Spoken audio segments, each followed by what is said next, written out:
En 2021, ce sont 828 millions de personnes qui souffraient de la faim à travers le monde. Le rapport de 2022 va plus loin et estime que 670 millions de personnes seront encore confrontées à la faim en 2030, année à laquelle l'objectif de la faim zéro a été fixé.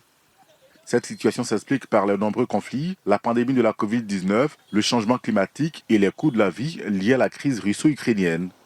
Pour réduire ce fléau, le Centre d'excellence régional contre la faim et la malnutrition joue un rôle important en répondant à la demande croissante des gouvernements en matière de renforcement des capacités, de compétences techniques, de gestion et de partage de connaissances et de coopération sud-sud dans le domaine de la sécurité alimentaire et de la nutrition. Le premier responsable de l'institution a dressé le bilan des activités menées en 2022 au cours d'une rencontre tenue à Abidjan.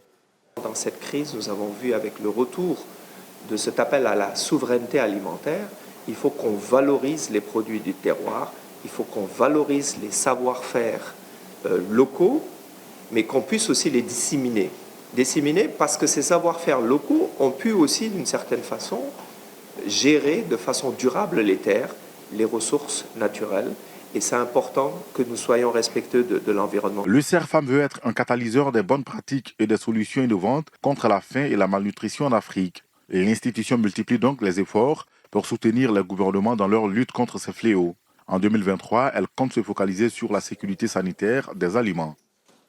Il faut redoubler d'efforts pour mieux coordonner nos actions, fédérer ces efforts, mutualiser les besoins des uns et des autres, et coordonner avec des investissements massifs pour atteindre le bien-être des populations, le développement du capital humain.